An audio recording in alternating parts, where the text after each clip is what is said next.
সাইয়েদনা মুসা আলাইহিস সালাম বললেন, মাবুদ, সারাদিন ছাগল চড়িয়ে আমি ক্লান্ত হয়ে যাই, রাত্রিবেলা ঘুম আমার উপরে চেপে বসে। আপনি সারাদিন গোটা বিশ্বের সব ব্যবস্থাপনা সারার পরে রাত্রিবেলা আপনার ঘুম আসে কিনা? উনি ভাবছে আমগো যেমনি ঘুম ধরে আল্লাহরও ধরে টরে কিনা। আল্লাহ এই প্রশ্নের উত্তর না দিয়ে সাইয়েদনা মুসা আলাইহিস সালামকে বললেন, 2টা গ্লাস নাও, পানি ভর্তি গ্লাস, আর এই গ্লাসের ভেতরে পানি নাও, নিয়ে তুর পাহাড়ের উপরে দাও। মুসা আলাইহিস সালাম গ্লাসের ভেতরে পানি নিয়ে তুর পাহাড়ে ঠায় দাঁড়িয়ে আর আল্লাহকে জিজ্ঞেস করলেন, আল্লাহ আয়াগলিবুকান নাওমু, জিজ্ঞেস করলাম আপনার গমে ধরছে কিনা, আপনি পানি নিতে বললেন। আল্লাহ বললেন, নো টক, কোনো কথা বলা যাবে না, যা বলেছি তা কর। তো সাইয়েদনা মুসা আলাইহিস সালামকে বললেন দাঁড়িয়ে থাকো, আর ঘুমরে বললেন তুই মুসারে ধর। ঘুমরে কি বললেন মুসা আলাইহিস সালামকে ধরো। ঘুম যে সাইয়েদনা মুসা আলাইহিস সালামকে ধরলেন, ওই নিয়ে আর দাঁড়ায় থাকতে পারেন। আল্লাহ বললেন এই গ্লাসের পানি কিন্তু ফালানো যাবে না, দাঁড়িয়ে থাক। সাইয়েদনা মুসা আলাইহিস সালাম একবার ডান পাশে যায়, একবার বাম পাশে, সে এদিক ওদিক করে, নাড়াচাড়া করে, মাগার দাঁড়িয়ে থাকতে পারে না, কারণ ঘুম অর্ডার মানে কার? সাইয়েদনা মুসা আলাইহিস সালামকে ধরলেন। মুসা আলাইহিস সালাম আর দাঁড়িয়ে থাকতে পারে না, ঘুমের ধাক্কায় পড়ে যায়, হাতের গ্লাসগুলো জমিনে পড়ে খান হয়ে যায়, টুকরো টুকরো হয়ে যায়, পানিগুলো পড়ে যায়, গ্লাসগুলো ভেঙে যায়। আল্লাহ মুসা আলাইহিস সালামকে ডেকে বললেন, ও মুসা, বেশি কিছু নয়, শুধুমাত্র 2টা পানির গ্লাস, পানি সহ হেফাজতের দায়িত্ব দিয়েছিলাম, এই ঘুমের কারণে হেফাজত করতে পারো নাই। আমি আল্লাহ যদি তোমার মতো এরকম ঘুমিয়ে যেতাম, চন্দ্রের সাথে সূর্য লেগে, পৃথিবীর সাথে মঙ্গল লেগে, একটার সাথে আরেকটা তারা, গ্রহ নক্ষত্র লেগে, ক্লাস 2টার মতো খান হয়ে ভেঙে যেত রে মুসা, ভেঙে টুকরা টুকরা হয়ে যেত। লা তাখুযুহু সিনাতু ওয়ালা নাওম, never the sleeps nor the slumber overtakes him. আল্লাহর ঘুম তো ধরেই না, ঘুমের আগে যে ঝিমুনি আসে, তন্দ্রা আসে, ওইটাও ধরে না। সে আল্লাহ ডেকে বললেন, গোলাম, যখনই ডাক দিবে আমি আল্লাহ আসিরে নাই। বিশেষ করে শেষ রাতে আল্লাহ ডাকতে থাকেন, আল্লাহ আমিন মুস্তাগফিরিন বিরালা। কার ক্ষমার দরকার ক্ষমা চাও, ক্ষমা করে দেব। আল্লাহ আমিন মুস্তারজিকিনার জুকালা, কার দারিদ্রতা আছে আমার কাছে চাও, রিজিকের ব্যবস্থা করে দেব। কার ক্ষমতা দরকার, কার সুন্দরী বউয়ের দরকার, আমার কাছে চাও, দিয়ে দেব। কে পরীক্ষায় সফল হতে চাও, কে বিপদ থেকে মুক্তি পেতে চাও, আমি আল্লাহর কাছে চাও, আমি দিয়ে দেবে। সুবহানাল্লাহ পড়ে। আর ওই টাইমে আমরা নাক ডেকে ঘুমা, আল্লাহ দেওয়ার জন্য প্রস্তুত, উনি ডাকছেন, কিন্তু ওনার ডাকে সাড়া দেওয়ার সময় আমাদের নাই। কথা বললেন, এজন্য শেষ রাতে আল্লাহর কাছে চাওয়ার দরকার আছে না নেই? তাহাজ্জুদের জায়নামাজে দাঁড়ানোর দরকার আছে না নেই? তাহাজ্জুদের জায়নামাজে মরণ দিও প্রভু মাই, একামতে দিনের কাজে কবুল করে নিও আমায়। তাহাজ্জুদের জায়নামাজে মরণ দিও প্রভু আমায়, একামতে দিনের কাজে কবুল করে নিও আমায়। পড়ে নামে তাহাজ্জুদ যারা পড়বে এদের সম্মানকে বাড়িয়ে দিবে কে? আল্লাহ ডেকে বললেন, গোলাম, এমন একটা মুহূর্ত নাই যেই মুহূর্তে আমি তোর রক্ষণাবেক্ষণ করি না। আমি হলাম the nourisher, the cherisher, the sustainer of this multidimensional universe 24/7। যখনই যাবি, যখনই আল্লাহ বলে আমরা ডাকবো, এটাকে সাড়া দেওয়ার তিনি আছেন না নাই? এজন্য যখনই অন্যায় হবে সাথে সাথে তওবা করব। অনেকে বলে না, আজকে অন্যায় করেছি, আজকে না, কালকে মাপ চাবো, এই বছর করছি, আগামী বছর মাপ চাবো, এই বছর পাপ তাপ করে নেই, আগামী বছর উমরায় যাবো, কাবাগর ধরে মাপ চাবো, এরকম আছে না নাই? আপনি যে কাবাগর পর্যন্ত পৌঁছতে পারবেন গ্যারান্টি আছে? না, দেরি করা ঠিক না। কয়েকটা কাজে যে দেরি করতে বিশ্বনবী নিষেধ করেছে। 1 নম্বর আসসালাতু ফি ওয়াক্তিহা, নামাজের সময় হলে নামাজ পড়ে নেয়া। দেরি করা যাবে? সালাত প্রতিষ্ঠায় দেরি করা যায়? সালাতে কায়েম করো, হবে সম্মানী তুমি, হবে জান্নাতি তুমি, হবে সম্মানী তুমি, হবে জান্নাতি তুমি, দিবে কাল হাশরে শীতল ছায়া, আরশে আজিম, রাব্বিয়াল আলা, রাব্বিয়াল আযীম। ঠিক কি না? সালাতের সময় হবে তো সালাত করবে। মাইয়েত কেউ মারা গিয়েছে, সাথে সাথে দাফন কাফনের ব্যবস্থা করবে। ছেলেমেয়েরা প্রাপ্ত বয়স্ক হয়েছে, বিয়ের ব্যবস্থা করবে। ঋণই আপনি হাতে অর্থ এসেছে, সাথে সাথে ঋণ দিবেন। এগুলোতে দেরি করা যাবে? 5 নাম্বার হচ্ছে আত-তাওবা ফাওরান। পাপ হয়েছে, কোনো দেরি নয়, কালকে নয়, সকালে করে রাতে নয়, যখনই পাপ করেছি সাথে সাথে তওবা করবো। কার চোখের পানি ছেড়ে দেন আল্লাহর কাছে, কায়মন বাক্যে চোখের পানি ছেড়ে তওবা করেন। অনেকে মনে করে হুজুর ডেকে তওবা করানো লাগে। কথা কর, মৌলভী বাজারে এগুলা নাই। আছে মনে করে যে পীর সাহেব হুজুরের হাতে হাত রেখে তওবা পড়তে হবে, ইমাম সাহেবকে লাগবে, বড় হুজুরের লাগবে। হুজুর আসতে না পারলে মনে হয় তওবা হবে না। এরকম চিন্তা ভাবনা করার কোনো সুযোগ আছে না। আপনার রবের কাছে আপনি ক্ষমা চাইবেন, কাউরে লাগবে না। চোখের পানি ছাড়েন, আল্লাহরে ওয়াদা দেন, আল্লাহ আরে করবেন। আল্লাহর কাছে ক্ষমা চা, আপনারে ক্ষমা করবে কে? উনি হচ্ছেন ক্ষমাসী। প্রতিনিয়ত ক্ষমা চান, যতবার অন্যায় হবে ক্ষমা চান। বিশ্বনবী প্রতিদিন ক্ষমা চাইতেন কয়বার? চিল্লায় বলেন 70 বারেরও বেশি। আকসার মিন 70 মাররা, 70 বারেরও বেশি বিশ্বনবী পড়তেন আস্তাগফিরুল্লাহ। কি পড়তেন? আওয়াজ করে পড়েন আস্তাগফিরুল্লাহ, আবার পড়েন আস্তাগফিরুল্লাহ। আর বিশ্বনবী বলতেন লাজিমাল ইস্তিগফার জাআলাল্লাহু লাহু মিন কুল্লি দিকিন মাখরাজা। সব সময় যে ইস্তিগফার পড়বে, সে যদি কোনো বিপদে আটকে যায়, বিপদ থেকে উদ্ধার করবে কে? আমাদেরকে বিপদ থেকে উদ্ধার করে কে? না আমাদের বড় পীর সাহেব না আপনাদের এখানে শাহজালাল ইয়ামানির মাজার আছে, তো উনি উদ্ধার করে এলাকার লোকদেরকে। হ্যাঁ, উদ্ধার করে কে? বাঁচাতে পারে কে? তরাতে পারে কে? সুস্থ রাখতে পারে কে? সফলতা দান করতে পারে কে? জান্নাত দিতে পারে আল্লাহ ছাড়া কেউ কিছু করতে পারে না, এমনকি বিশ্বনবীও কিছু করতে পারে না। ঠিক কিনা? ঠিক।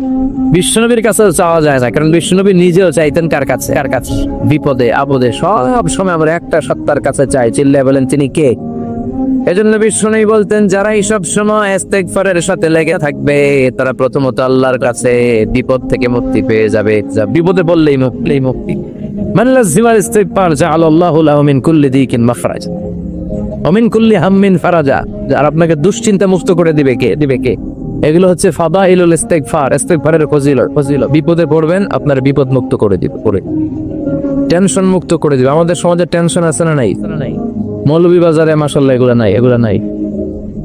হ্যাঁ, কি টেনশন বলেন? কিসের এত টেনশন আপনাদের? সবার চেহারা কত সুন্দর, কি হাসি খুশি। হ্যাঁ, খেয়ে দে না দুষ সবাই। কিসের টেনশন? বলেন কিসের? জীবনের টেনশন, মরণের টেনশন, ক্যারিয়ারের টেনশন, বাড়ি ভাড়া, বিদ্যুৎ বিল, পুলিশের দৌড়ানি, র্যাবের দৌড়ানি আছে না নাই? এই এলাকায় এগুলো নাই। তার মানে টেনশনের শেষ নাই। রাস্তায় বেরিয়েছে, যে কোনো মুহূর্তে সড়ক দুর্ঘটনা আছে না নাই? যে কোনো মুহূর্তে চলে যেতে পারে। কে আগে যাবে, কে পরে যাবে, কোনো সিরিয়াল নাই। মুরব্বীরা বেঁচে থাকে, মাঝে মাঝে যুবকরা মরে যায়। হাসপাতালে রুগীগুলো বেঁচে থাকে, ডাক্তার মরে যায়। কথা কন। নাকি মৌলভী বাজারে ডাক্তার মরে না? হ্যাঁ, এই এলাকার ডাক্তাররা মরে না? মরে। কে যে কখন চলে যাবে কোনো হদিস নাই। এই যে এত জীবনের টেনশনে অনেকে হার্ট অ্যাটাক করে। এই টেনশন মুক্ত করে দিবে কে?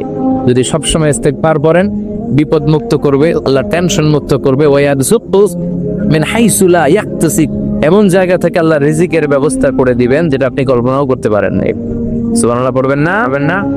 আবার বিশ্বনবী বললেন সব সময় যারা ইস্তিগফার পড়বে, আল্লাহর কোনো আযাব তাদের উপর আসবে না। সুবহানাল্লাহ পড়েন। আল্লাহর কোরআন কি আল্লাহ বললেন? ওয়ামা কানা মুআযযিবাহুম ওয়া হুম ইয়াস্তাগফিরুন।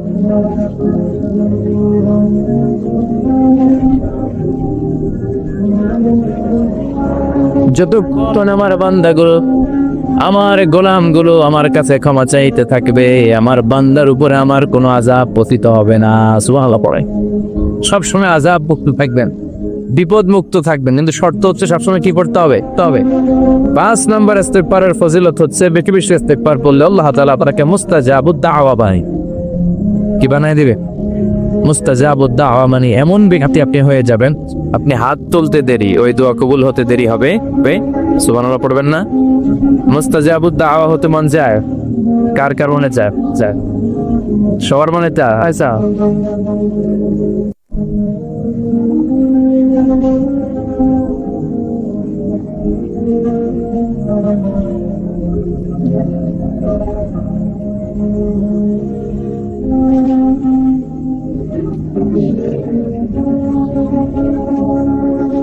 আল্লাহ আমাদের সবাইকে তুমি মুস্তাজাবুদ দাওয়া হিসেবে কবুল করো।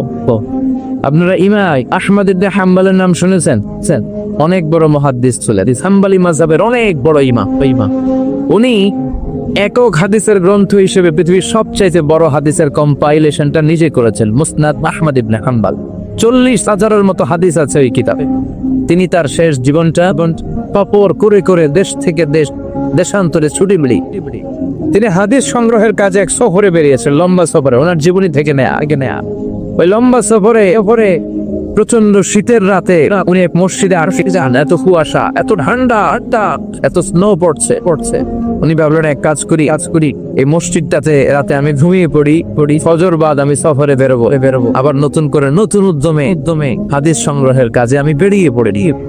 কিন্তু মসজিদে শুয়ে উনি পড়লেন বিপাকে। মসজিদের দারোয়ান ওনারে মসজিদে থাকতে দেন। উনি বললেন, বাবা আমি ফজরের সালাতে এই মসজিদে পড়বো নিয়ত করেছি, আমি ফজরের মুসল্লি, রাতটা তুমি কাটাতে দাও, আমি সকাল হতে না হতেই চলে যাও। কিন্তু দারোয়ান তো থাকতে দেন না, ছোট বান্দা। সে বললো, বের মসজিদে থাকা যাবে না, বের হয়ে যায়। কারণ দারোয়ান চিনতে পারেনি যে উনি জগৎ বিখ্যাত মুহাদ্দিস, এত বড় আলেমে দ্বীন। দারোয়ান ওনাকে চিনেনি। উনি বাধ্য হলেন মসজিদ থেকে বেরোতে। মসজিদ থেকে বেরোয় হাঁটতে লাগলেন আর শীতে কাঁপতে লাগলেন। হঠাৎ দেখলেন একটা বাজার, আর ওই বাজারে এক খাব্বাস যুবক রুটি বিক্রেতা রুটি বানায়। ওই খাব্বাসকে যে সালাম দিলেন, আসসালামু আলাইকুম। বাবা আমি তোমার রুটির দোকানের পাশে বসতে চাই, একটু আগুন পোহাতে চাই, যদি তুমি অনুমতি দাও। খাব্বাস বলে, আহলান ওয়া সাহলান ওয়া মারহাবান বিক, আসেন বসে যাও, বিশ্রাম নে, আগুন পোহা। আপনি আগুন পোহালে আমার ক্ষতি কি? সুবহানাল্লাহ কবেন না? কি ভদ্র যুবক। সাইয়েদনা ইমাম আহমদ ইবনে হাম্বল আল্লাহর শুকরিয়া করলেন, বসলেন, আগুন পোহাতে লাগলেন, আর হাদিসের বই পড়তে লাগলেন। আর দেখলেন এ খাব্বাস রুটি দোকানদারের মালিক, যুবক রুটি বিক্রেতা, রুটি বানায় আর কিছুক্ষণ পর পড়ে আস্তাগফিরুল্লাহ। কিছুক্ষণ পর সে শুধু পড়ে আস্তাগফিরুল্লাহ।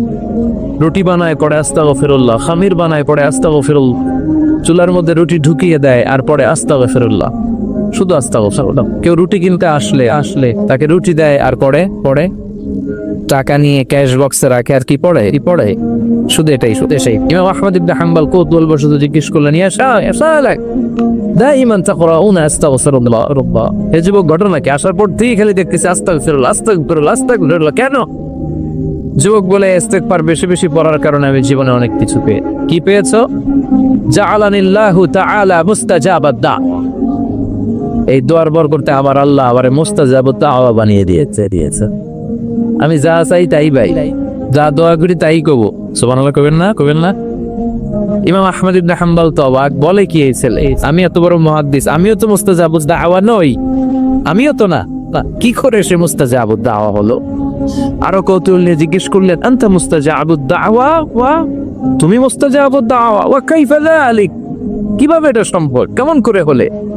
সব দোয়া তোমার কবুল হয়েছে? সে বলল, হ্যাঁ, আমি জীবনে যা চেয়েছি আমার সব দোয়া আল্লাহ কবুল করে নিয়েছে, তবে একটা দোয়া ছাড়। কয়টা? কথা বলেন।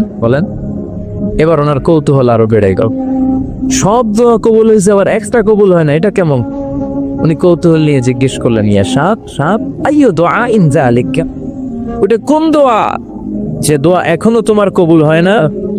এবার যুবক বলতে আরম্ভ করলো, আমি জীবনে যত দোয়া করেছি প্রতিটা দোয়াই আল্লাহ কবুল করে নিয়েছে, একটা দোয়া ছাড়া সেটা আল্লাহ কবুল করে নাই। সেটা হচ্ছে আমি জীবনে আল্লাহর কাছে চেয়েছি, আল্লাহ শুনেছি এই জামানার সবচেয়ে বড় মুহাদ্দিস, ওনার নাম নাকি ইমাম আহমদ ইবনে হাম্বল, আমি যেন ওনাকে আমার দুটি নজর দিয়ে দেখে মরতে পারি, আল্লাহ তুমি কবুল করো। এই দোয়াটা আমি প্রতিদিন করি, কিন্তু আল্লাহ কবুল করে না, আমার এই দোয়াটা কবুল হয় নাই, বাকি সব দোয়া কবুল হয়।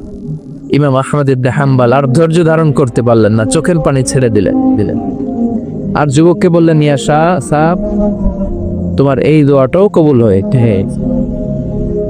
তোমার এই দোয়াটাও আল্লাহর কাছে কবুল হয়েছে।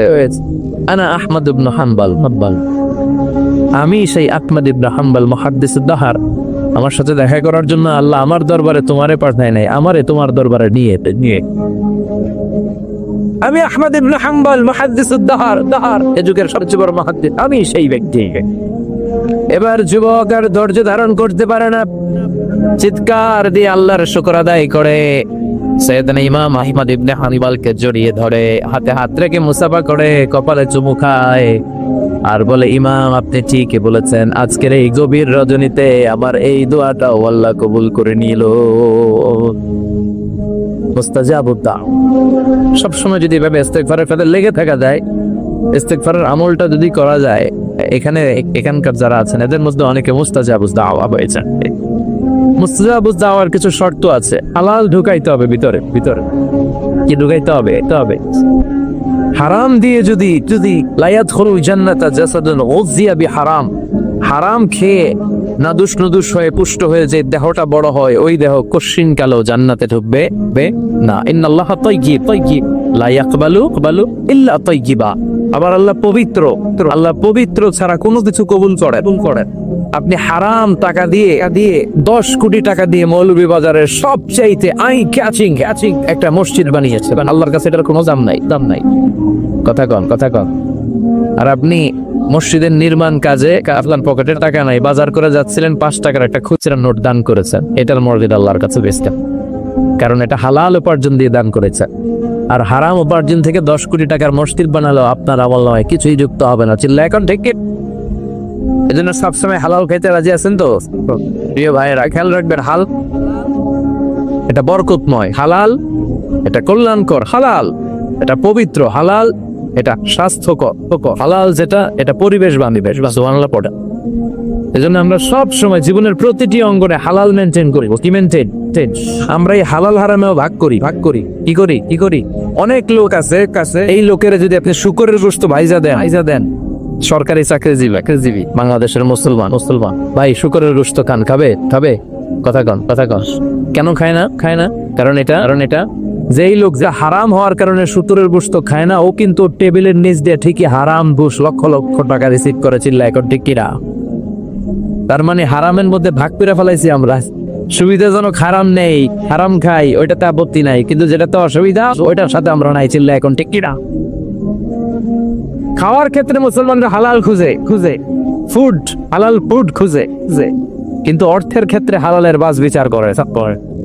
টেবিলের নিচ দিয়েও নেয়, উপর দিয়েও নেয়, আবার পারলে বন্দুক ঠেকাইও নেয়। আছে না নাই? মৌলভীবাজারে মাশাআল্লাহ এগুলো নাই। কি আছে? আল্লাহ হেফাজত কর। তাহলে বুঝলাম হালালে বরকত, হারামে কোনো বরকত আছে? কথা বলেন। আচ্ছা আওয়াজ করে উত্তর দেন তো, গরুর গোশত খাওয়া হালাল না হারাম? কুকুর খাওয়া হারাম। গরু হালাল, কুকুর হারাম। আচ্ছা দেখেন, প্রতিদিন বাংলাদেশের বাজারগুলোতে, বিয়ের অনুষ্ঠানগুলোতে, যে কোনো অনুষ্ঠান হলে খাবার দাবারের জন্য গরুর গোশত জবাই হয় না কুকুর জবাই হয়? গরু জবাই, কুকুর জবাই হয় না। কুকুর বেঁচে গেল আর গরু মরল, ঠিক কিনা? আচ্ছা, বছরে যে বাচ্চা দেয়, গাভী বাচ্চা দেয় বেশি না কুকুর বাচ্চা দেয় বেশি? গাভী বছরে দেয় কয়টা? কুকুর দেয় কয়টা? হ্যাঁ, 5টা 7টা। কোনো জন্ম নিয়ন্ত্রণ নাই তো ওদের। দাদা আসছে দিচ্ছে আর তো গরু আমরা খাইলাম বেশি, কুকুর খাইলাম না। গরু বাচ্চা দিলেও কম, কিন্তু কুকুর বাচ্চা দিলেও বেশি। এবার সারা বাংলাদেশের সবগুলো জেলাতে মিলিয়ে যদি আপনি হিসাব করেন, বলেন তো বাংলাদেশে গরু বেশি না কুকুর বেশি? কারণ কি? কারণ এটা হালাল। বরকত ঢুকাইতেছে কে? বরকত বিশ্বাস করেন? হ্যাঁ, মুসলমানরা বরকতে বিশ্বাস করে। 10 লক্ষ টাকা প্রতি মাসে ইনকাম, মাস শেষে কিচ্ছু থাকে না, আরো ঋণ। একটা হসপিটাল বিল পরিশোধ করতে লাগে 5 লাখ, আবার ব্যাংকের ঋণ আছে না নাই? আর রিক্সাওয়ালার পুরা মাসে ইনকাম 5,000। ওইটা দিয়া ছোট্ট একটা জায়গায় বাসা ভাড়া দেয়, ছেলে মেয়েদেরকে পড়ায়, হ্যাঁ, স্ত্রীকে সেটা কিনে দেয়। আবার মাস শেষে 400-500 টাকা থাকে। ওর 5,000 থেকে থাকে 200-300 টাকা, আর 10 লাখ থেকে 1 টাকাও থাকে না, আরো ঋণ কাঁধে নিয়ে সে ঘুরে বেড়া। দিস ইজ বারাকা। এটাকে বারাকা বলে। জন্য বরকতে বিশ্বাস করতে হবে, অল্পে তুষ্ট থাকতে হবে, অল্প খান, অল্প পড়েন, অল্প জমান, যতটুকু লাগবে এতটুকুর জন্য কষ্ট করতেই হবে। কিন্তু সম্পদের পাহাড়, ব্যাংক ব্যালেন্স, গাড়ি বাড়ি, সোনা দানা, এফডিআর, প্রাইজ বন্ড, সঞ্চয়পত্র, একটার পর একটা টাকার পিছে যে আমরা ছুটছি, এটা ইসলাম আমাদের শিখায়। আমরা বরকতে বিশ্বাস, আমরা হালাল খাবো, রাজি আছেন? আর সব সময় পড়বো কি আস্তাগফিরুল্লাহ। ইস্তেগফারের ফজিলত শুনে মনটা ভরছে, আল্লাহর প্রতি আস্থা জেগেছে, এবার প্রাণ ভরে পড়েন আস্তাগফিরুল্লাহ, হৃদয় দিয়ে পড়েন আস্তাগফিরুল্লাহ, মন থেকে আল্লাহর ডাকেন, পড়েন আস্তাগফিরুল্লাহ। আবার বিশ্বনবী বললেন আস্তাগফিরুল্লাহ আল্লাযী লা ইলাহা ইল্লা হুয়াল হাইয়্যুল কাইয়্যুম ওয়া আতুবু ইলাইহি। এই ইস্তেগফারটা যে পড়বে, যুদ্ধের ময়দান থেকে পালিয়ে গেলে অনেক বড় কবিরা গুনাহ হয়, এই কবিরা গুনাহকারী সম্পাদনকারী লোকটারেও মাফ করে দিবে কে? এই ইস্তেগফারটা যদি পড়ে, আস্তাগফিরুল্লাহ আল্লাযী লা ইলাহা ইল্লা হুয়াল হাইয়্যুল কাইয়্যুম ওয়া আতুবু ইলাইহি, পড়তে রাজি আছেন? আবার সাইয়েদনা আবু বকর ডেকে বললেন, নবী আল্লিমনি দুআন আদু বিহি ফি সালাতি, এমন একটা দোয়া বা ইস্তেগফার আপনি আমারে শিক্ষা দেন যে ইস্তেগফারটা আমি আমার নামাজের মধ্যে পড়ুন পই করব। কথা কন। বিশ্বনবী শিখায় দিলেন, আবু বকর তুমি পড়ো, আল্লাহুম্মা ইন্নী যালামতু নাফসি যুলমান কাসীরা ওয়া লা ইয়াগফিরু যুনুবা ইল্লা ফাগফিরলি মাগফিরাতাম মিন ইনদিক ইন্নাকা আনতাল গফুরুর রহিম। এটা আমরা দোয়ায়ে মাসুরা বলি, আমরা কি বলি? এটাও একটা ইস্তেগফার। এটাও যেখানেই ক্ষমা চাওয়ার প্রসঙ্গ থাকবে ওইটাই কি কথা বলেন, ইন্নী যালামতু নাফসি, আল্লাহ আমি জুলুম করেছি, যুলমান কাসীরা, অনেক জুলুম, ওয়া লা ইয়াগফিরু যুনুবা ইল্লা, এই জুলুমে ফাবা ইতি ছাড়া তো ক্ষমা করবার কেউ না। ফাগফিরলি মাগফিরাতাম মিন ইনদিক, আপনার গুনাহ, আপনার দয়া, আপনি আমার ক্ষমা করে দাও। ইন্নাকা আনতাল গফুরুর রহিম, আল্লাহ আপনি ক্ষমাশীল, আপনি মেহেরবান। পড়েন আমি এগুলো সবই ইস্তেগফার, সবগুলো সহিহ হাদিস দ্বারা সাব্যস্ত। তবে এই সব ইস্তেগফারের মধ্যে শ্রেষ্ঠ ইস্তেগফারের নাম সাইয়্যিদুল ইস্তেগফার। কি নাম? মানে লিডার অফ দ্য অল ইস্তেগফারস। মুখস্থ আছে অনেকের, কার আছে দেখি, আছে মাশাআল্লাহ, অনেকের আছে। যাদের নাই তারা মুখস্থ করবেন, গুগলে ঢুকবেন, স্মার্টফোনের ভিতরে ঢুকবেন। স্মার্টফোন এখন ছেলেপেলারা শুধু ওই বিপিএল এর খেলা আছে না নাই, এই খেলা দেখা, ওই নাচানাচি, ওই ফেসবুকিং, এগুলো নিয়ে ব্যস্ত। এই ফেসবুকটা এসে সব শেষ করে দিল। লেখাপড়া এমন কিছু নাই, এখন পরীক্ষার হলেও ফেসবুকিং করে। আছে না নাই? না, এগুলোর নিয়ন্ত্রিত ব্যবহার করবে, তা না হলে আপনার সময় সব শেষ হয়ে যাবে। এই গুগলে ঢুকে আপনি লিখবেন সাইয়্যিদুল ইস্তেগফার। এই সাইয়্যিদুল ইস্তেগফার লিখলে সাইয়্যিদুল ইস্তেগফার বানান সহ চলে আসছে। মৌলভীবাজার ভাইরা এটা মুখস্থ করতে হবে। বিষ্ণু বলেছেন, কেউ যদি দিনের বেলা এই সাইয়্যিদুল ইস্তেগফার পড়ে, ওই দিনে মৃত্যু হলে সে জান্নাতি। এই সাইয়্যিদুল ইস্তেগফার যদি কেউ রাতে পড়ে, ওই রাতে মৃত্যু হলে সে জান্নাতি। এই সাইয়্যিদুল ইস্তেগফার মুখস্থ না করে থাকা যায়? কথা বলেন। আল্লাহুম্মা আনতা রাব্বি লা ইলাহা ইল্লা আনতা খালাকতানি ওয়া আনা আবদুক ওয়া আনা আলা আহদিকা ওয়া ওয়াকদিকা মাস্তাতা'তু আউযু বিকা মিন শাররি মা সানা'তু আবুউ লাকা বিনি'মাতিকা আলাইয়া ওয়া আবুউ বিযামবি ফাগফিরলি ফাইন্নাহু লা ইয়াগফিরু যুনুবা ইল্লা আনতা। পড়েন চিল্লায় পড়েন আমিন। তাহলে তাওবা ইস্তেগফার, পাপ হইলেই এই তাওবা ইস্তেগফারের দরকার আছে না নাই? প্রতিদিন কয়বার? কমসে কম 100 বার। ইস্তেগফার কয়বার পড়বো? রাস্তা দিয়ে হেঁটে যাচ্ছেন, বাজারের ব্যাগ হাতে, কিচ্ছু করার নাই, কি পড়বেন? আস্তাগফিরুল্লাহ। চিল্লায় পড়েন, কি পড়বেন? বিশ্বনবী জিহ্বাটারে ভিজিয়ে রাখো আল্লাহর জিকির দিয়ে। লা ইয়াজালু লিসানুকা রাতবান মিন যিকিরিল্লাহ, একটা মুহূর্তও যেন আল্লাহর জিকির ছাড়া সময়টা না কাটে, ঠিক কি না? লা ইলাহা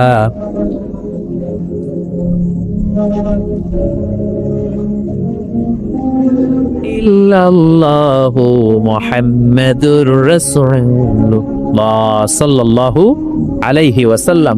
এই জিকিরটা আওয়াজ করে আমি করালাম সবাই মিলে, বিশ্বনবীকে এইভাবে জিকির করাতাম। তো হুজুর আপনি করাইলেন কেন? তালিমা, শিখানোর জন্য। লা ইলাহা ইল্লাল্লাহটা অনেকের ভালো শুদ্ধভাবে নাও জানা থাকতে পারে, জন্য তালিমান মাঝে মাঝে আমরা করাই, কিন্তু নিয়ম হচ্ছে এই জিকিরগুলো আস্তে আস্তে করা। কিভাবে? আল্লাহ বলেন, ওয়াজকুর রাব্বাকা ফি নাফসিকা তাদাররুআ ওয়া খীফা ওয়া দুনাল জারি মিনাল কওলি বিল গুদুবি ওয়াল আসাল ওয়া লা তাকুম মিনাল গাফিলিন। আল্লাহ বললেন, আমার জিকির করই বিনয়ের সাথে, দৃঢ় চিত্তে, আস্তে আস্তে চিল্লা পাল্লা করে নয়। কার কথা? লাপালাপি করে নয়। কার কথা? ভদ্রভাবে, মনে মনে একা একা যখন থাকেন, নামাজের আগে পড়ে সব সময় জিহ্বাটারে আল্লাহর জিকির দিয়ে ভিজিয়ে রাখে। কিন্তু লাফালাফির জিকির এই দেশে আছে না নাই? আছে না নাই? আল্লাহর মেহেরবানি মৌলভী বাজার এগুলো কম বোধ হয়, তাই না? তাই না? আলহামদুলিল্লাহ। কিন্তু বাংলাদেশের অনেক জায়গায় কিন্তু লাফায় খালি খালি। আপনাদের কাছে দেখলে কেমন লাগে? আমি এখন জিকিরের কথা কইতেছি, কেউ যদি আইসা আমার ধরে ধরে, হ্যাঁ হ্যাঁ, এদিক থেকে যদি আমার কাঁধে ওঠে, আমার মাইক যদি ধাক্কা মারে, আমি দেবো দৌড়। কথা কন, হ্যাঁ? তো এইটা কেমন জিকির রে ভাই? আমি জিকির করাচ্ছি, আপনি লাফাচ্ছেন কেন? বিষ্ণু ইসলাম এবং ওনার সাহাবারা যখন জিকির করতেন, তাসবিহ পড়তেন, কোন জিকির করার সময় এরকম বিষ্ণুনবী জিকির করতেছেন, সাহাবারা লাফাইতে লাফাইতে খেজুর গাছের উপরে পাওয়া যায়, হাদিসে পাওয়া যায়। অথবা বিষ্ণুনবী তাসবিহ পড়তেছেন, জিকির করতেছেন, সাহাবারা লাফাইতে লাফাইতে বিষ্ণুনবীর কান্দে কান্দে আছে আছে। তাহলে এগুলো করা যাবে? যাবে। আবার অনেক জায়গায় এমন জিকির করে, হুই হাই হেই হো এই হই, আছে না নাই? আছে না নাই? হ্যাঁ হ্যাঁ, ওই যে কয় বসেন বসেন বসেন, না এগুলো ভুল, এগুলো আমরা করবো না, এগুলো আমরা করব না। এই যেটা উচ্চারণ করলে এই কথাটা বলতেই পারি না কোথাও, না কোথাও বললেই আমি মাহফিলে দু একজন উঠলে আমি উঠতে দেই না, তো আমি বলি এই উঠলেন কেন, বসেন, তখন সবাই শুরু করে বসেন বসেন। তো এইরকম লাফালাফি করে জিকির করা এটা সুন্নাতে নাই। আমরা ধীরস্থির ভাবে জিকির করব। বিশ্বনবী বলেছেন আফদালুয যিকরি লা ইলাহা ইল্লাল্লাহ, সবচেয়ে শ্রেষ্ঠ জিকিরের নাম। আবার এটার নাম কালিমায়ে তাইয়্যিবা, এটার নাম কি কি? বিশ্বনবী বললেন মান ক্বালা লা ইলাহা ইল্লাল্লাহ মুখলিসান মিন কলবিহি দাখালাল জান্নাহ। ইয়াকিনের সাথে, ঈমানের সাথে একবার যে তার জীবনে পড়তে পারলো লা ইলাহা ইল্লাল্লাহ, তার জান্নাতের মালিক বানায়া দিবে কে? আবার আল্লাহ বললেন দরাব মাসালান কালিমাতান তাইয়্যিবাতান কাশাজারাতিন তাইয়্যিবাতিন আসলুহা সাবিতু ওয়া ফারউহা ফিস সামা। সুবহানাল্লাহ পড়ে। এটার নাম দিলেন আল্লাহ কালিমায়ে তাইয়্যিবা। এই লা ইলাহা জিকিরের নাম কি বলেন? কি বলেন? কালিমায়ে পবিত্র বাক্য। এর চেয়ে পবিত্র আর হয় না, হয় না। মুস্তাদরাকে হাকিম সহিহ ইবনে হিব্বানে এসেছে, সাইয়েদনা মুসা আলাইহিস সালাম আল্লাহকে জিজ্ঞেস করলেন, আল্লাহ এমন একটা দোয়া, এমন একটা জিকির আপনি আমারে শিক্ষা দেন যে জিকিরটা দিয়ে আমি আরে ডাকবো। কে প্রশ্ন করলেন? মুসা আলাইহিস সালাম। উত্তর করেন, কে প্রশ্ন করেছে? কাকে প্রশ্ন করেছে? কি প্রশ্ন করেছে? আল্লাহ এমন জিকির শিক্ষা দেন যেটা আমি ছাড়া কেউ জানবে না, আমি আপনারা ডাকবো এটা দিয়ে। আল্লাহ বললেন মুসা তুমি পড়ো লা ইলাহা। মুসা আলাইহিস সালাম বললেন আল্লাহ এটা কি কইলা? কি? আমি বললাম এমন একটা যেটা দিয়ে আমি ডাকবো আর কেউ জানে না, এটা তো সবাই জান। এটা জাতীয় জিকির, এটা আন্তর্জাতিক জিকির, সবার মুখস্থ। আল্লাহ বললেন এটাই শ্রেষ্ঠ জিকির, এর চেয়ে শ্রেষ্ঠ জিকির আর হয় না, হয় না। আল্লাহ ডেকে বললেন মুসা লাউ তাদউ লা ইলাহা ইল্লাল্লাহ ফি কাফা ওয়াস সামাওয়াতু ওয়াল আরদু ফি কাফা, সাত আকাশ সাত জমিন যদি এক পাল্লায় রাখো, লা ইলাহাকে যদি আরেক পাল্লায় রাখো, লা রাজাহাত কাফাতু লা ইলাহা ইল্লাল্লাহ, মুহূর্তের মধ্যে লা ইলাহার পাল্লাটা ভারী হয়ে যাবে। সাত জমিন এক পাল্লায়, লা ইলাহা আরেক পাল্লায়, ভারী হবে কোনটা? সবসময় লা ইলাহা জিকির করতে রাজি আছেন? জি আছেন। আবার বিষ্ণু বলছেন আহাব্বুল কালামি ইলাল্লাহি আরবা, আল্লাহর কাছে সবচেয়ে প্রিয় কথা চারটি। মৌলভীবাজারের ভাইয়েরা চিল্লায় কোন আল্লাহর কাছে সবচেয়ে প্রিয় কথা কয়টি? কি জোরে বলেন কয়টি? কি? এক হলো সুবহানাল্লাহ, দুই হলো আলহামদুলিল্লাহ, তিন হলো লা ইলাহা ইল্লাল্লাহ, চার হলো আল্লাহু আকবার। এই চারটা কথা আল্লাহর কাছে প্রিয়। পড়তে রাজি আছেন? জি আছেন। মনে থাকবে তো? আবার সাইয়েদনা আব্দুল্লাহ ইবনে আমর ইবনে আল-আস বলেন রাআইতু রাসূলুল্লাহ সাল্লাল্লাহু আলাইহি ওয়াসাল্লাম ইয়াকিদু তাসবিহা ফি ইয়ামিনিহি, আমি বিশ্বনবীকে ডান হাতের আঙ্গুলের গিরার ভেতরে তাসবিহ পড়তে দেখেছি। সুবহানাল্লাহ পড়েন। আপনাদের ডান হাতে আছে সবার? ওঠান দেখান আমারে বাবু। এই তো সবার হাত দেখা গেছে। এবার আঙ্গুলগুলো এরকম করেন আমার মতে, এই যে এরকম, এই আঙ্গুলটা এখানে নিয়ে সালাত শেষে সুবহানাল্লাহ 33 বার এভাবে শুরু করবেন, সুবহানাল্লাহ সুবহানাল্লাহ সুবহানাল্লাহ সুবহানাল্লাহ। কারণ সাইয়েদনা আব্দুল্লাহ ইবনে আমর ইবনে আল-আস বিশ্বনবীকে আঙ্গুলের গিরার মধ্যে এভাবে সুবহানাল্লাহ পড়তে দেখছে। এই আঙ্গুলের গিরা কিয়ামতের দিন আপনার পক্ষে আল্লাহর কাছে সাক্ষী দিই। হাত নামান। তাসবিহ পড়েন না অনেকে, ওটা জায়েজ প্রয়োজনে, কিন্তু এটা বেশি সুন্নাহর কাছাকাছি না। নিজের আঙ্গুলের গিরায় করা, বিশ্বনবী এভাবে করতে রাজি আছেন সবাই? আল্লাহর জিকির করতে ভাল লাগে। আল্লাহ বলে ফাযকুরু, রব্বুল আলামিন বললেন গোলাম যত বড় গুনার সাগরে তুমি হাবুডুবু খাও না কেন, তোমার জন্য আমার রহমতের দরজা খোলা আছে না নাই? আল্লাহ বললেন গাফিরিজ যামবি ওয়া কাবিলিত তাওবা, আমার কাজ হলো গুনাহ মাফ করা, তওবা কবুল করা। শয়তানের কাজ হলো খালি ওয়াসওয়াসা দেওয়া, বান্দার কাজ হলো ওয়াসওয়াসা খেয়ে গুনাহ করা। আল্লাহ বলে আমি আল্লাহর কাজ হলো খালি ক্ষমা করা। আল্লাহ বলেন তোরা যদি পাপ না করতি আর আমার কাছে মাপ না চাইতি, তাহলে তোদেরকে ধ্বংস করে দিয়ে এমন এক জাতি আমি পৃথিবীর বুকে বানাতাম, পাঠাতাম, যারা সকালে পাপ করে দুপুরে মাফ চাই, দুপুরে পাপ করে রাতে মাফ চাইতো, আর আমি আল্লাহ ক্ষমা করে দিতাম। সুবহানাল্লাহ পড়ে। আল্লাহর কাছে সবচেয়ে প্রিয় জিনিস হচ্ছে ক্ষমা চাওয়া। কি করা বান্দা যখন আল্লাহর কাছে ক্ষমা চায়, আল্লাহর কাছে ফিরে আসে, যে আমরা বলি তাওবা, তাওবা মানে টু রিটার্ন ব্যাক, ফিরে আসা, মনিবের কাছে ফিরে আসা, ভুলকে বুঝতে পারা, ক্ষমা চাওয়া, চোখের পানি ছাড়। বিশ্বনবী বলেন 2 ফোঁটা চোখের পানি আল্লাহর কাছে সবচেয়ে প্রিয়। এক হচ্ছে জিহাদের ময়দানে রক্তের ফোঁটা, 2 ফোঁটা পানি আল্লাহর কাছে সবচেয়ে প্রিয়। এক হচ্ছে জিহাদের ময়দানে রক্তের ফোঁটা, 2 হচ্ছে অনুতপ্ত বান্দার ক্রন্দনরত অবস্থায় চোখের পানির ফোঁটা। এই অনুতপ্ত বান্দার চোখের পানি আল্লাহর কাছে এত প্রিয়। অনুতপ্ত বান্দা যখন হাত তুলে মাথাটা নিচের দিকে করে চোখের পানি ছাড়ে, ওই চোখের পানি চোখ বেয়ে নাকের ডগা পেয়ে জমিনে পড়ার আগে ওই গুনাহগার বান্দারে মাফ করে দেয় কে? সৈয়দনা আদম ভুল করলেন, আমরাও ভুল করি। সৈয়দনা আদমকে আল্লাহ ক্ষমা করলেন, আমাদের গুনাহগুলো ক্ষমা করবে কে? সৈয়দনা আদম দুনিয়ার বুকে এসে শত শত বছর আল্লাহর কাছে ক্ষমা চাইলেন। আল্লাহ বললেন আদম তোমাকে কয়েকটা কালিমাত বাক্য আমি শিখিয়ে দেই, এই বাক্যগুলো দিয়ে অনুতপ্ত হয়ে ক্ষমা চাও, ক্ষমা করে দিব।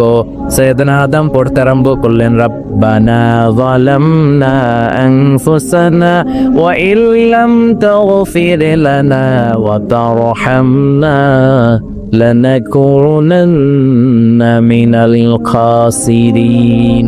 আল্লাহ পাপ করেছি, অন্যায় করেছি, ভুল করেছি, তুমি যদি মাফ না করো মাফ করার কেউ নাই, ঠিক কি না? লানাকুনান্না মিনাল খাসিরিন, আমরা ক্ষতিগ্রস্তদের মধ্যে অন্তর্ভুক্ত হয়ে যাব। এজন্য সাইয়েদনা আদম আলাইহিস সালাম যা করলেন ওই পদ্ধতিতে আমাদেরও তওবার দরকার আছে না নাই? তওবা কবুল হওয়ার জন্য কয়েকটা শর্ত আছে, শুনবেন। 1 নাম্বার শর্ত হচ্ছে অ্যাকনলেজমেন্ট, স্বীকারোক্তি, আল-ইকরার। You have to acknowledge what you have done from sin. কি পাপ করতেন এগুলো গুনে গুনে আল্লাহরে বলবেন, আল্লাহ আমি পাপী। আকাশের নিচে, এই জমিনের উপর আমার চেয়ে বড় পাপী কেউ নাই, আমি সবচেয়ে বড় পাপী, আমি নরপিশাচ, আমি নাদান, আমি মূর্খ, আমি নালায়েক। চিল্লা এখন ঠিক। এইভাবে নিজেরা ছোট করে না, স্বীকার জানান আল্লাহ আমি পাপী, আমার চাইতে বড় পাপী কেউ নাই।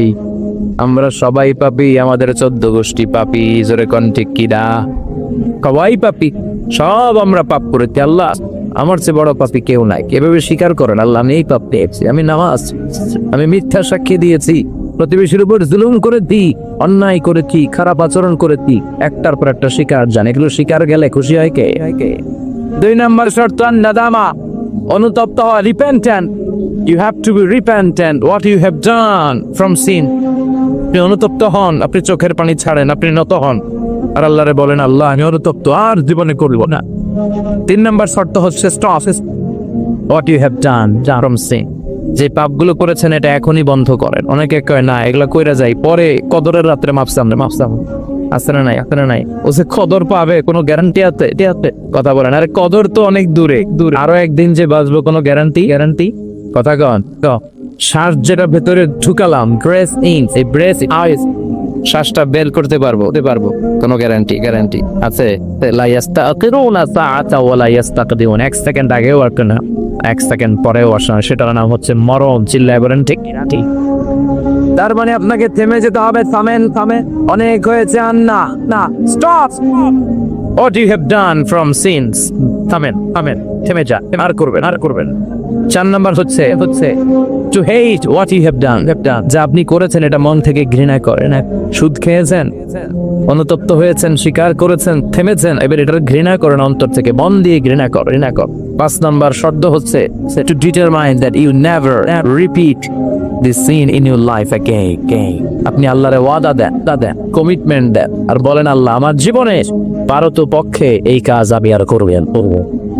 এই পদ্ধতিতে যদি আমরা আল্লাহর কাছে ক্ষমা চাই, ক্ষমা করবে কে? চিল্লায় বলেন কেউ? আল্লাহ বলে গোলাম যখনই ক্ষমা চাইবি আমার দরজা তোর জন্য খোলা খোলা 24/7 সপ্তাহের 7 দিন মাসের 30 দিন বছরের 365 দিন তওবার দরজা খোলা আছে না নাই? শুধু দুইটা সময় তওবার রাস্তা বন্ধ করে দেয় কে? এক নম্বরে বাদাল গারগারা, মালাকুল মউত যখন চলে আসে রুহু নেওয়ার জন্য যখন টানাটানি করে, মালাকুল মউতের চেহারা যখন মুমূর্ষ রোগীটা দেখে ফেলে, মৃত্যুর পথযাত্রী যখন মালাকুল মউতকে চাক্ষুষ দেখে ফেলে, তখন তওবার রাস্তা ব্লক করে দেয় কে? তখন তওবা আল্লাহর কাছে করলে এটা কবুল হবে? আজীবন চান্স পাইছি, করে নাই। মালাকুল মউতকে যখন দেখে ফেলবেন তখন আর তওবার রাস্তা খোলা থাকবে না, ওটা ব্লক, ওটা বন্ধ করে দেয় কে?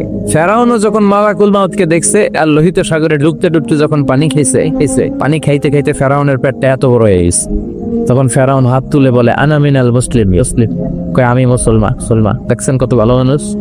ফেরাউন না যদি মুসলমান হয়েছে আমরা থেকে লাভ কি? কথা বলে তখন বলে আমি মুসলমান, তখন আর বাঁচার উপায় নাই। আল্লাহ বলে না, এখন করলে তো হবে না, তোমার সময় শেষ হইবে। কারণ তাকে যখন সাইয়েদনা মুসা আলাইহিস সালাম যাকাতের কথা বলল, সে বলল আমি যাকাত দিব না। সাইয়েদনা মুসা আলাইহিস সালাম বললেন আযাবের অপেক্ষা কর। আল্লাহ আযাব পাঠালেন, ফাখাসাফনা বিহি ওয়া বিদারিহিল আরদ, কারণের সব সম্পদ সহ আল্লাহ জামিনে দাবিয়ে দিতে লাগবে। কারণও যেতে লাগবে, হাঁটু পর্যন্ত যায় তার ভয় হয় না, কোমর পর্যন্ত যায় তার ভয় আসে না, গলা পর্যন্ত যখন মাটিতে দেবে যায় সেও হাত তুলে কয় আমি মুসলমান। কি কয়?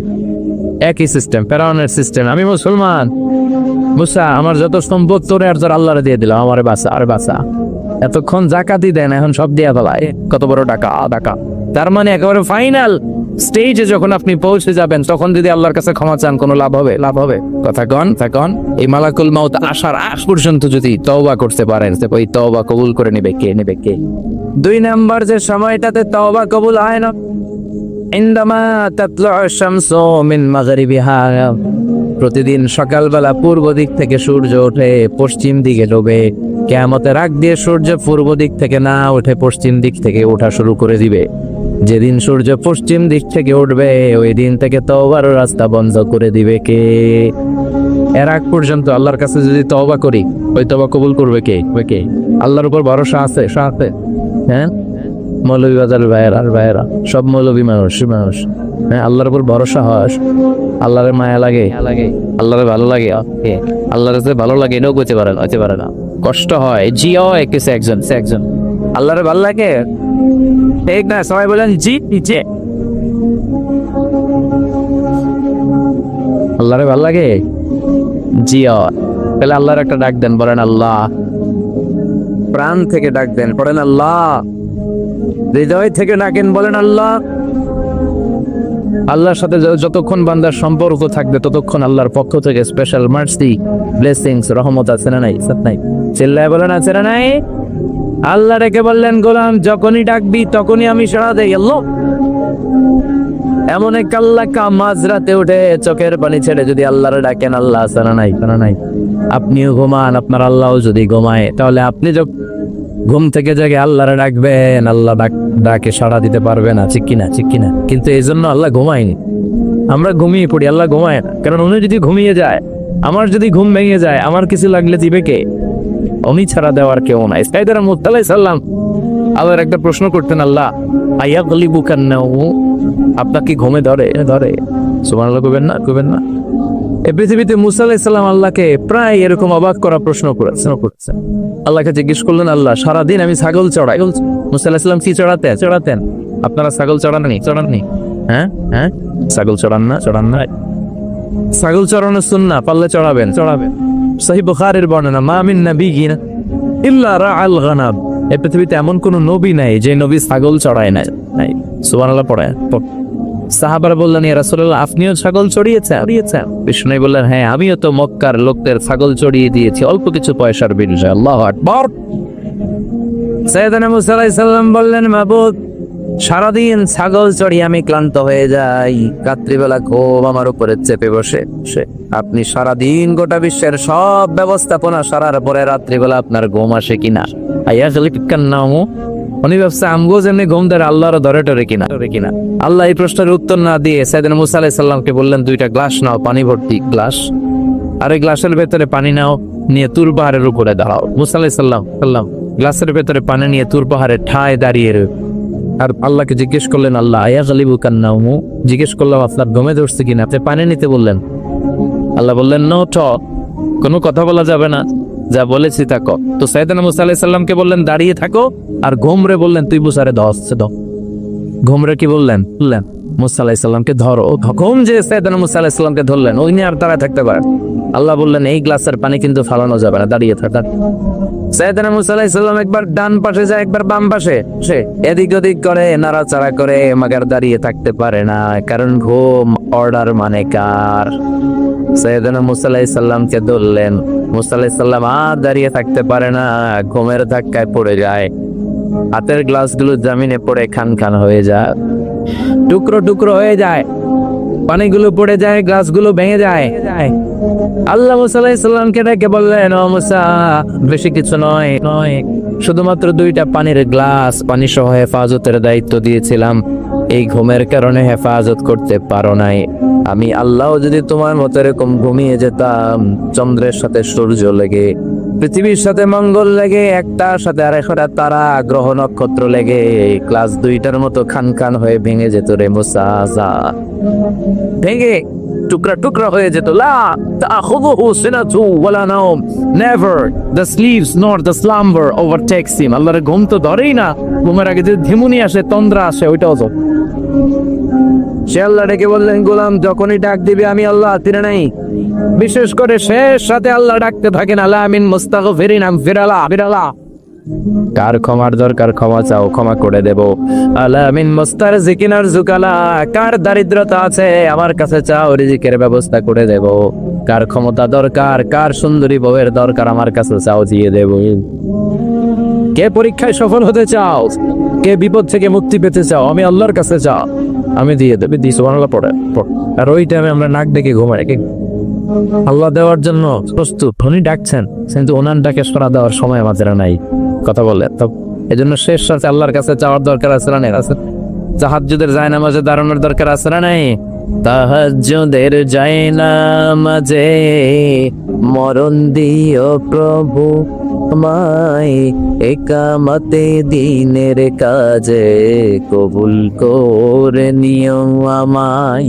তাহাজ্জুদের জায়নামাজে মরণ দিও প্রভু আমায়, একামতে দিনের কাজে কবুল করে নিও আমায়। পড়েন আমিন। তাহাজ্জুদ যারা পড়বে এদের সম্মানকে বাড়িয়ে দিবে কে? আল্লাহ ডেকে বললেন, গোলাম এমন একটা মুহূর্ত নাই যেই মুহূর্তে আমি তোর রক্ষণাবেক্ষণ করি না। আমি হলাম the nourisher, the cherisher, the sustainer of this multi-dimensional universe 24/7। যখনই যাবি, যখনই আল্লাহ বলে আমরা ডাকবো, এই ডাকে সাড়া দেওয়ার তিনি আছেন না? নাই। এজন্য যখনই অন্যায় হবে সাথে সাথে তওবা করব। অনেকে বলে না আজকে অন্যায় করেছি, আজকে না কালকে মাপ চাবো, এই বছর করছি আগামী বছর মাপ চাবো, এই বছর পাপ টাপ করে নেই আগামী বছর উমরায় যাবো, কাবাঘর ধরে মাপ চাবো, এরকম আছে না? নাই। আপনি যে কাবাঘর পর্যন্ত পৌঁছতে পারবেন গ্যারান্টি আছে? না। দেরি করা ঠিক না। কয়েকটা কাজে যে দেরি করতে বিষ্ণুনবী নিষেধ করেছে। 1 নাম্বার as-salatu fi waqtiha, নামাজের সময় হলে নামাজ পড়ে নেয়। দেরি করা যাবে? সালাত প্রতিষ্ঠায় দেরি করা যায়? সালাতে কায়েম করো, হবে সম্মানী তুমি, হবে জান্নাতি তুমি, হবে সম্মানী তুমি, হবে জান্নাতি তুমি। দিবে কাল হাশরে শীতল ছায়া আরশে আজিম, রাব্বিয়াল আলা রাব্বিয়াল আযীম। ঠিক কি না? সালাতের সময় হবে তো সালাত পড়বে। মাইয়েত কেউ মারা গিয়েছে, সাথে সাথে দাফন কাফনের ব্যবস্থা করবে। ছেলেমেয়েরা প্রাপ্ত বয়স্ক হয়েছে, বিয়ের ব্যবস্থা করবেন। ঋণী আপনি, হাতে অর্থ এসেছে, সাথে সাথে ঋণ দিবেন। এগুলোতে দেরি করা যাবে? 5 নাম্বার হচ্ছে আত-তাওবা, ফাওরান। পাপ হয়েছে কোনো দেরি নয়, কালকে নয়, সকালে করে ফিরাতে নয়, যখনই পাপ করেছি সাথে সাথে তওবা করব। কার কাছে? চোখের পানি ছেড়ে দেন আল্লাহর কাছে, কায়মন বাক্যে চোখের পানি ছেড়ে তওবা করেন। অনেকে মনে করে হুজুর ডেকে তওবা করানো লাগে। কথা কন, মৌলভী বাজারে এগুলা নাই। হাতে মনে করে যে পিসে হুজুরের হাতে হাত রেখে তওবা করতে হবে। ইমাম সাহেবকে লাগবে, বড় হুজুরের লাগবে, হুজুর আসতে না পারলে মনে হয় তওবা হবে না, এরকম চিন্তা ভাবনা করার কোনো সুযোগ আছে? না। আপনার রবের কাছে আপনি ক্ষমা চাইবেন, কাউরে লাগবে না, চোখের পানি ছাড়েন, আল্লাহরে ওয়াদা দেন আল্লাহ আর করবো না, আল্লাহর কাছে ক্ষমা চান, আপনারে ক্ষমা করবে কে? উনি হচ্ছেন ক্ষমাশীল। প্রতিনিয়ত ক্ষমা চান, যতবার অন্যায় হবে ক্ষমা চান। বিশ্বনবী প্রতিদিন ক্ষমা চাইতেন কয়বার? চিল্লায় বলেন, 70 বারেরও বেশি। আকসার মিন 70 মাররা, 70 বারেরও বেশি বিশ্বনবী পড়তেন আস্তাগফিরুল্লাহ। কি পড়তেন? আওয়াজ করে পড়েন আস্তাগফিরুল্লাহ, আবার পড়েন আস্তাগফিরুল্লাহ।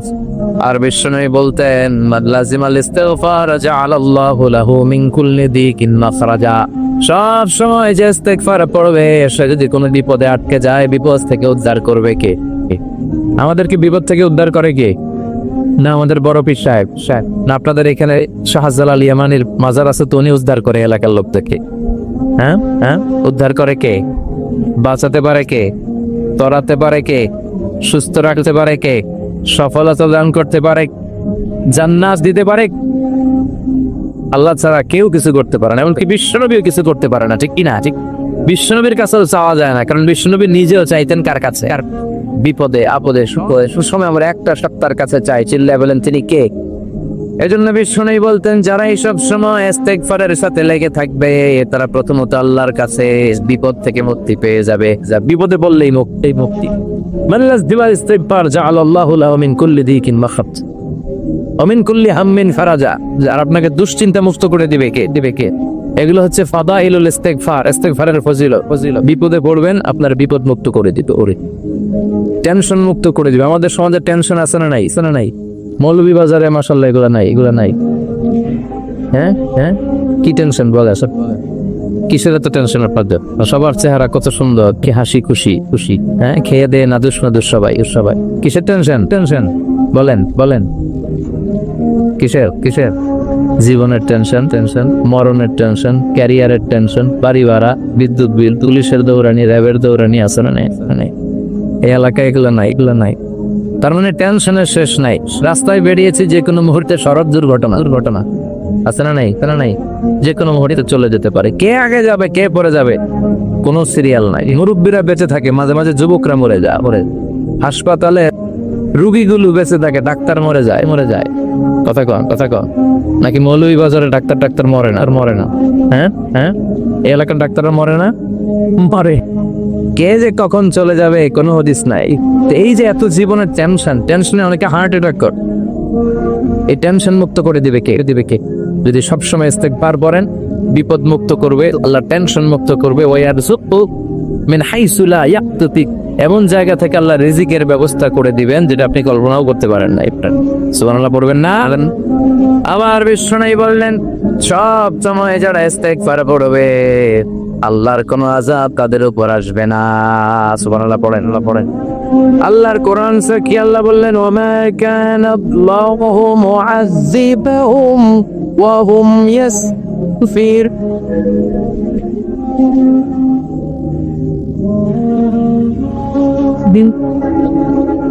যতক্ষণ আমার বান্দাগুলো, আমার গোলামগুলো আমার কাছে ক্ষমা চাইতে থাকবে, আমার বান্দার উপরে আমার কোনো আযাব পতিত হবে না। সুবহানাল্লাহ পড়েন। সবসময় আযাব মুক্ত থাকবেন, বিপদ মুক্ত থাকবেন, কিন্তু শর্ত হচ্ছে সবসময় কি পড়তে হবে? 5 নম্বর ইস্তিগফারের ফজিলত হচ্ছে বেশি ইস্তিগফার পড়লে আল্লাহ তাআলা আপনাকে মুস্তাজাবুদ দাওয়া কি বানাই দিবে? মুস্তাজাবুদ দাওয়া মানে এমন ব্যক্তি আপনি হয়ে যাবেন, আপনি হাত তুলতে দেরি, ওই দোয়া কবুল হতে দেরি হবে। সুবহানাল্লাহ পড়বেন না? মুস্তাজাবুদ দাওয়া হতে মন চায়? কার মনে চায়? সবার মনে চায়।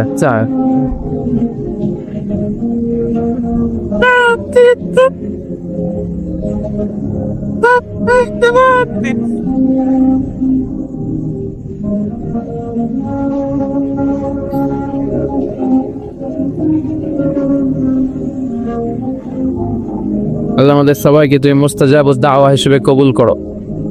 আপনারা ইমাম আহমদ ইবনে হাম্বলের নাম শুনেছেন? অনেক বড় মুহাদ্দিস ছিলেন, হাম্বলি মাযহাবের অনেক বড় ইমাম। উনি একক হাদিসের গ্রন্থ হিসেবে পৃথিবীর সবচাইতে বড় হাদিসের কম্পাইলেশনটা নিজে করেছেন, মুসনাদ আহমদ ইবনে হাম্বল। 40,000-এর মতো হাদিস আছে ওই কিতাব। তিনি তার শেষ জীবনটা সফর করে করে দেশ থেকে দেশান্তরে ছুটি বেরিয়েছে। তিনি হাদিস সংগ্রহের কাজে এক সফরে বেরিয়েছেন, লম্বা সফরে, ওনার জীবনী থেকে নেয়া।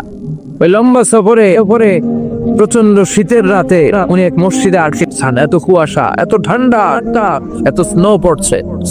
উনি ভাবলেন এক কাজ করি, এই মসজিদটাতে রাতে আমি ঘুমিয়ে পড়ি, ফজর বাদ আমি সফরে বেরোবো, আবার নতুন করে নতুন উদ্যমে হাদিস সংগ্রহের কাজে আমি বেরিয়ে পড়ি। কিন্তু মসজিদে শুয়ে উনি পড়লেন বিপাকে। মসজিদের দারোয়ান ওনারে মসজিদে থাকতে দেন। উনি বললেন, বাবা আমি ফজরের সালাতে এই মসজিদে পড়বো নিয়ত করেছি, আমি ফজরের মুসল্লি, রাতটা তুমি কাটাতে দাও, আমি সকাল হতে না হতেই চলে যা। কিন্তু দারোয়ান তো থাকতে দেয় না, ছোটবান্ধা। সে বললো, বেরোন, মসজিদে থাকা যাবে না, বের হয়ে যা। কারণ দারোয়ান চিনতে পারেনি যে উনি জগৎ বিখ্যাত এত বড় আলেমে দিন। দারোয়ান ওনাকে চিনেনি।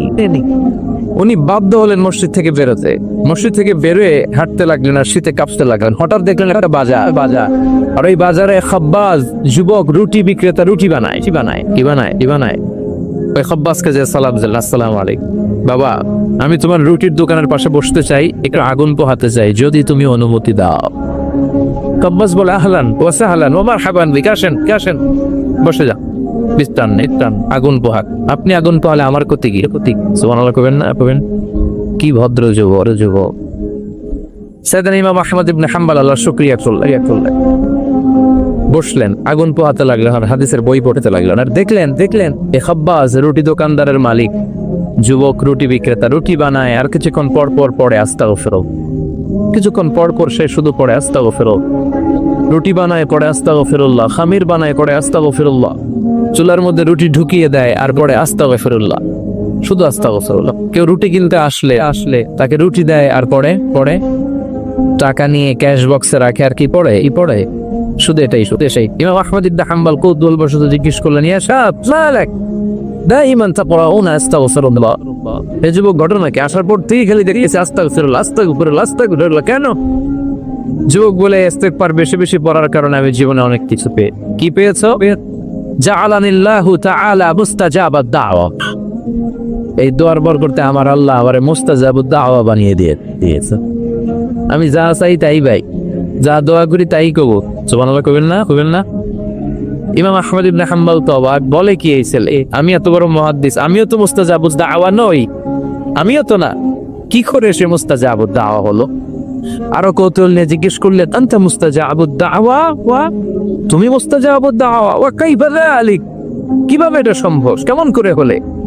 সব দোয়া তোমার কবুল হয়েছে? সে বলল, হ্যাঁ, আমি জীবনে যা চেয়েছি আমার সব দোয়া আল্লাহ কবুল করে নিয়েছে, তবে একটা দোয়া নিয়েছে। কয়টা? কথা বলেন। এবার ওনার কৌতূহল আরো বেড়ে গেল। সব দোয়া কবুল হয়েছে, আবার একটা কবুল হয় না, এটা কেমন দোয়া? উনি কৌতূহল নিয়ে জিজ্ঞেস করলেন, ইয়া শাব আইয়ু দুআইন যালিক, ওটা কোন দোয়া যে দোয়া এখনো তোমার কবুল হয় না? এবার যুবক বলতে আরম্ভ করলো, আমি জীবনে যত দোয়া করেছি প্রতিটা দোয়াই আল্লাহ কবুল করে নিয়েছে। একটা দোয়া ছাড়া সেটা আল্লাহ কবুল করে নাই, সেটা হচ্ছে আমি জীবনে আল্লাহর কাছে চেয়েছি, আল্লাহ শুনেছি এই জামানার সবচেয়ে বড় মুহাদ্দিস, ওনার নাম নাকি ইমাম আহমদ ইবনে হাম্বল, আমি যেন ওনাকে আমার দুটি নজর দিয়ে দেখে মরতে পারি, আল্লাহ তুমি কবুল করো। এই দোয়াটা আমি প্রতিদিন করি, কিন্তু আল্লাহ কবুল করে না, আমার এই দোয়াটা কবুল হয় নাই, বাকি সব দোয়া কবুল হয়। ইমাম আহমদ ইবনে হাম্বল আর ধৈর্য ধারণ করতে পারলেন না, চোখের পানি ছেড়ে দিলেন। আর যুবককে বললেন, ইয়া শাব তোমার এই দোয়াটাও কবুল হয়েছে, তোমার এই দোয়াটাও আল্লাহর কাছে কবুল হয়েছে। আনা আহমদ ইবনে হাম্বল, আমি সেই আহমদ ইবনে হাম্বল মুহাদ্দিসুদ দাহর, আমার সাথে দেখা করার জন্য আল্লাহ আমার দরবারে তোমারে পাঠায় নাই, আমারে তোমার দরবারে নিয়ে এসেছে। আমি আহমদ ইবনে হাম্বল মুহাদ্দিসুদ দাহর, এই যুগের সবচেয়ে বড় মুহাদ্দিস, আমি সেই ব্যক্তি। এবার যুবক আর ধৈর্য ধারণ করতে পারে না, চিৎকার দিয়ে আল্লাহর শুকর আদায় করে সাইয়েদনা ইমাম আহমদ ইবনে হাম্বলকে জড়িয়ে ধরে, হাতে হাত রেখে মুসাফা করে, কপালে চুমু খায় আর বলে, ইমাম আপনি ঠিকই বলেছেন, আজকের এই গভীর রজনীতে আমার এই দোয়াটা আল্লাহ কবুল করে নিল। মুস্তাজাবুদ দাওয়া। সবসময় যদি এভাবে ইস্তেগফারের সাথে লেগে থাকা যায়, ইস্তেগফারের আমলটা যদি করা যায় এখানকার যারা আছেন এদের মধ্যে অনেকে মুস্তাজাবুদ দাওয়া আচ্ছা মুস্তাজাবুদ দাওয়ার কিছু শর্ত আছে। হালাল ঢুকাইতে হবে ভিতরে কি ঢুকাইতে হবে হারাম দিয়ে যদি লায়াদখুল জান্নাতা জাসাদুন উযিয়া বিহারাম, হারাম খেয়ে নাদুস হয়ে পুষ্ট হয়ে যে দেহটা বড় হয় ওই দেহ কশিন কালো জান্নাতে ঢুকবে না। ইন্নাল্লাহা তাইয়্যিব লা ইয়াকবালু ইল্লা তাইয়্যিবা। আবার আল্লাহ পবিত্র ছাড়া কোনো কিছু কবুল করেন।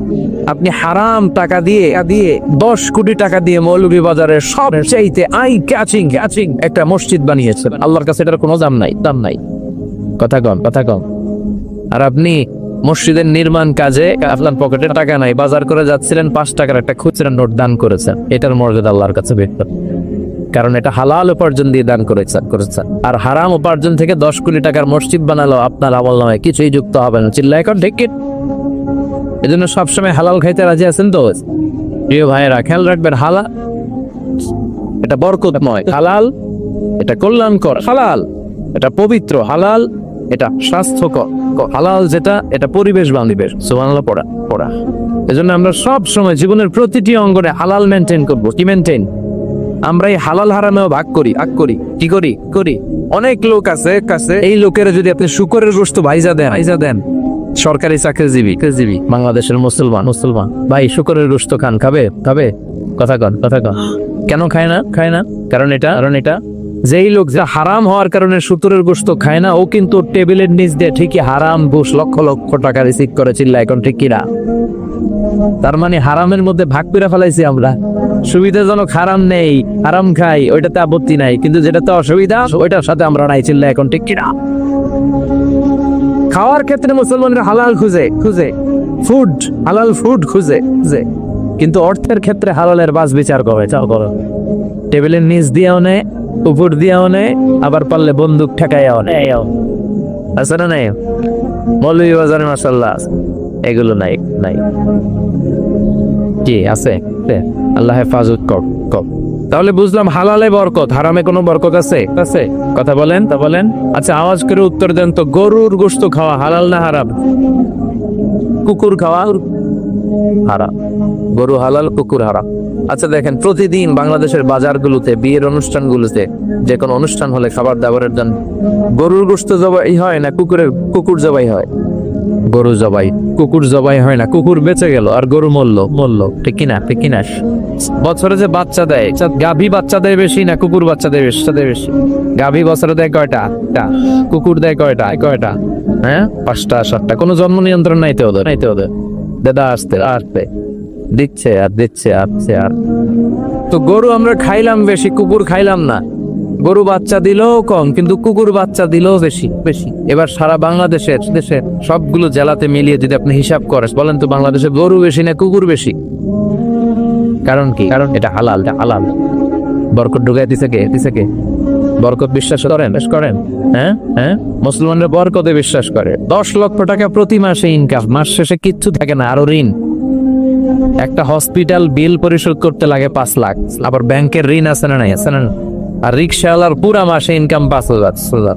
ওইটা দিয়া ছোট্ট একটা জায়গায় বাসা ভাড়া দেয়, ছেলে মেয়েদেরকে পড়ায়, হ্যাঁ, স্ত্রীকে সেটা কিনে দেয়, আবার মাস শেষে 400-500 টাকা থাকে। ওর 5,000 থেকে থাকে 200-300 টাকা, আর 10 লাখ থেকে 1 টাকাও থাকে না, আরো ঋণ কাঁধে নিয়ে এসে ঘুরে বেড়ায়। দিস ইজ কল্ড বারাকা। এটাকে বারাকা বলে।